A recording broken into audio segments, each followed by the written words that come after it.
Hi, I'm Dr. Link Johnson, visiting assistant professor at the University of Nevada, Las Vegas, College of Education, Department of Early Childhood, Multilingual, and Special Education. And today we're going to be discussing global engagement as a social science problem, applying the Johnson ranking of global engagement, the Jorge or George, at the University of Nevada, Las Vegas.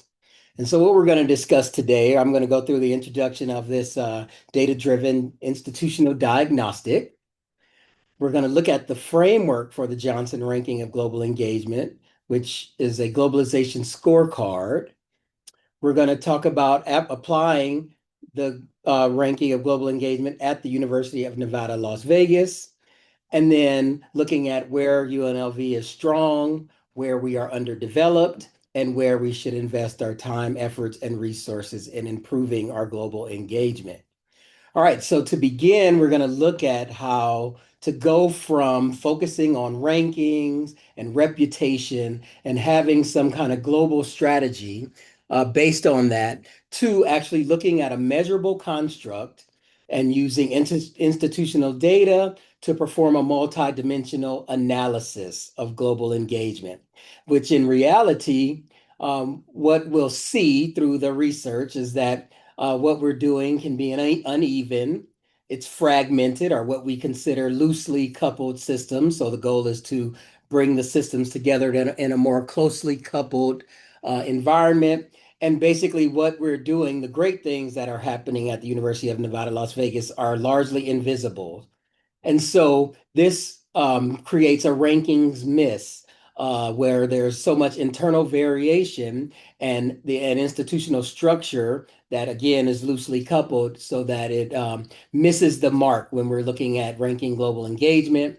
And what the Johnson ranking of global engagement reveals is where engagement actually exists, where it breaks down, and where we can act to improve it. All right, so in this first section, we're talking about global engagement as a measurable institutional function. So we invest in global engagement, but we don't measure it clearly.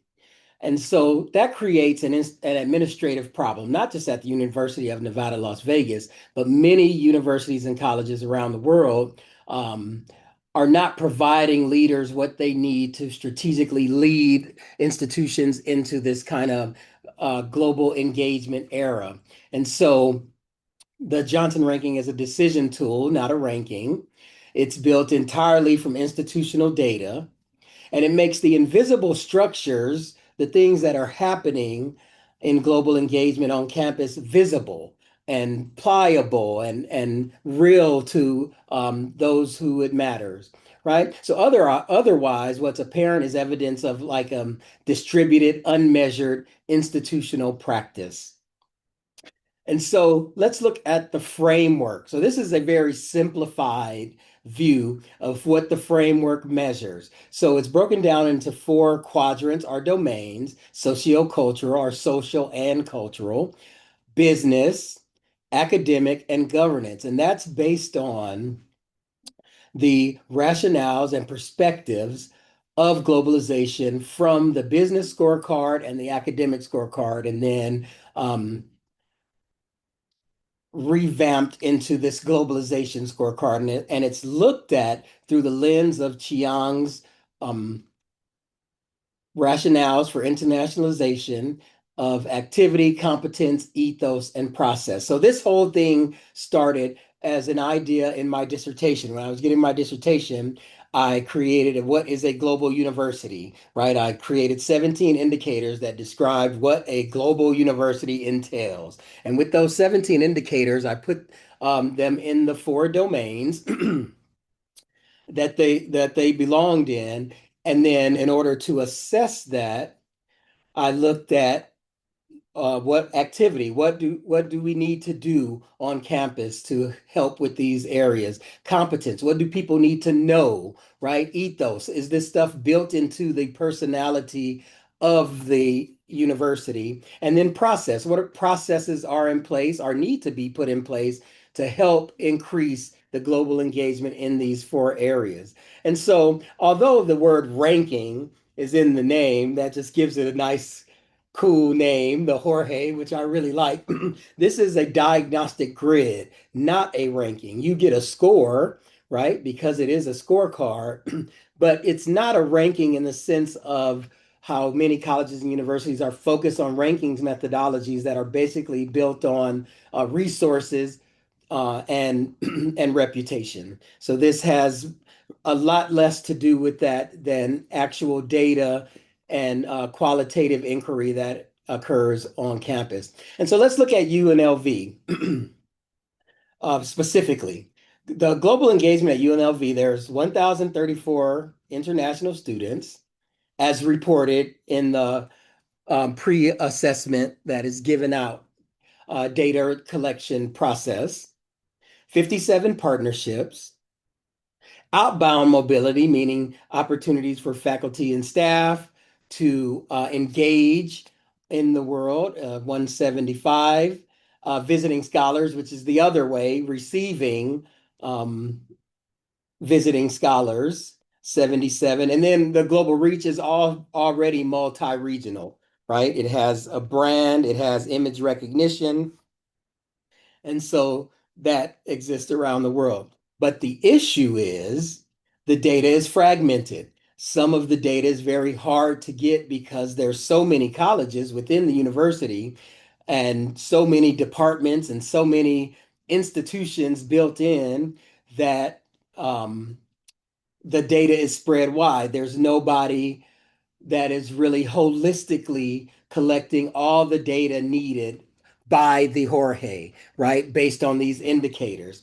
The domains are uneven. You will see that in two domains, UNLV represents very strongly, but in two others, they represent more less strongly, right? And so the integration of these ideas, these indicators, is weak on campus in those areas.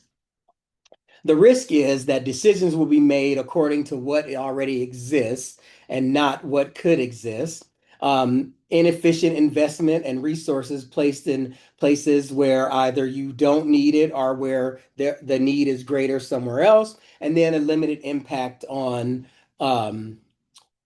programs and services and students and all of those things because we're not looking at uh, not the right areas, but we're not looking at very strong areas where we could really may have an impact. And so, what action we need to have is centralize all that information somewhere. Somebody that can collect all the information from all the multiple colleges so that it is easier to report to administration. It's easier to report if the goal is to do well on these world university rankings or on United States of America college rankings, we can report things that are important to the rankings outside of reputation. Because if you look at rankings methodologies, it's a zero-sum game. There can only be one number one. And in most of the rankings, the fear is to take that number one, the university that is always number one, and moving them down. Who's going to be the first person to give the straight A student a B and provide the opportunity for someone else to be the straight A student or the the number one. And so it's a zero-sum game. There is only one number one. And so by doing this, we can target weak areas and also build cross-unit systems, build a web of systems, a network, so that information flows to the hub, but also back out to the individual units so that everyone knows how we all are doing. All right, so the Johnson ranking of global engagement does not just measure global engagement, it reveals the gap between your institutional reality and your institutional viability.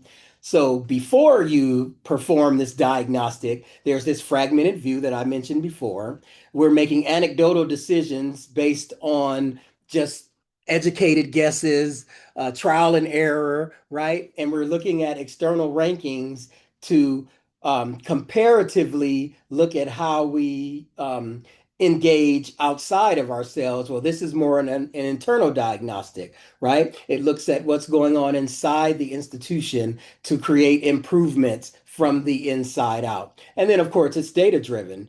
It takes a lot of data, it takes a lot of looking at what we have and what we don't have in order to create an integrated dashboard of information to assist the institution at all levels. And so when we talk about data, it's a lot of data. The part of the assessment tool looks at the data from many different areas, the number of programs, partnerships, um, administrative structure, resources, money, funding, fundraising, all of that. It looks at students, staff, faculty, right? Administration, mobility. And so it takes all of that information. And then the next step is the qualitative inquiry. So then myself or someone else will go and look qualitatively and see if the what the data suggests is happening in active reality on campus. All right, so let's look at how University of Nevada, Las Vegas did with their assessment. All right, so social and cultural is their peak engagement. It serves as the primary driver of what's happening on campus at UNLV. It's an extraordinary service to the campus that the social and cultural milieu of UNLV is definitely globally engaged, it's interactive, it's integrative, right? The movement of people and the interaction of people is highly visible, and it serves as an example to other universities on how to make that happen.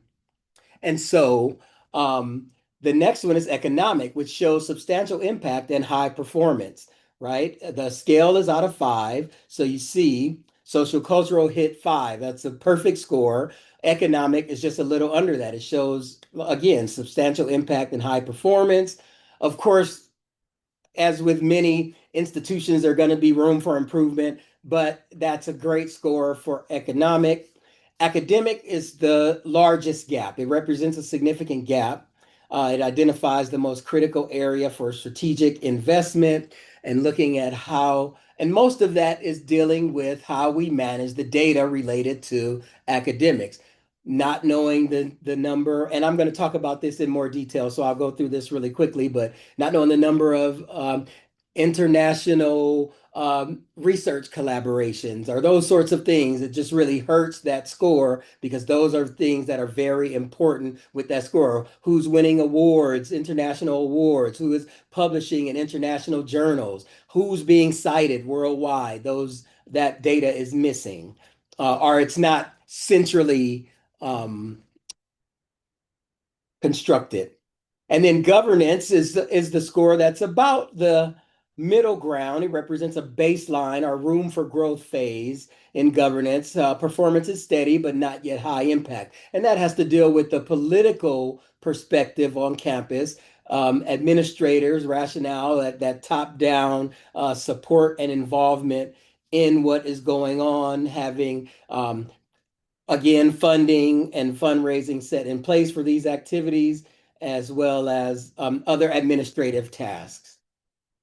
All right, so as we break down each domain, we're looking at the social and cultural domain. And so uh, I told you we have 1,034 students, so that represents a dynamic community of global learners who are pursuing degrees in academic excellence at UNLV. They come from about 93 countries. This is information that I procured from other sources outside of my central source, which is UNLV Global. And then study abroad programs. I found that there are about 30, and they're providing students with global immersion through 57 institutional partnerships. And then J1 Scholars, so international faculty and researchers driving innovation and global collaboration within our research community. I got an estimate of about 100 of those. And so in the economic and partnership domain, the highlight is the 57 MOUs across Asia, Latin America, and Europe. That is strong scoring on this assessment tool. Interpretation means shows that partnerships exist, but impact and funding are not tracked centrally. So the biggest issue in the study is that we're not tracking the things that we are doing. We're making impact and we have a great engagement, but it's all not being tracked so that we can share that with the greater community. And then in the academic and research domain, academic global engagement can be evaluated with the current systems because we're missing data. So we're missing data about international collaborations, international publications, and citations. So that represents some of these theories and insights and implications that are detailed on the slide. And so the governance and instructor domain, the biggest greatest thing happening at UNLV in regards to global engagement is UNLV Global, right? There is, although there is a disconnect between the lived global engagement, which is high activity, and institutional measurability, which is low integration again. And then we have these department centers and institutes where structure exists without full system integration and, of course, no centralized information. And so at UNLV, there's this lived, measured disjuncture. We cannot measure what we cannot measure reveals how our institution is organized. And if everything is spread out, then that shows that idea of loosely coupled systems when they should be closely coupled. All right, so in closing, I shared a QR code where you can see our data collection tool to see all the data that needs to be tracked. And global engagement is not defined by how global an institution appears, but by how systematically it can demonstrate and manage that engagement. So I thank you for listening to my talk about the study that I am working on, and I will be presenting the final results this summer in Manila, in the Philippines. So if you have any questions or if you would like to know more about the study, please just contact me at the email address, phone number, or social media handle on this slide. Thank you so much, and I look forward to sharing more with you in the future.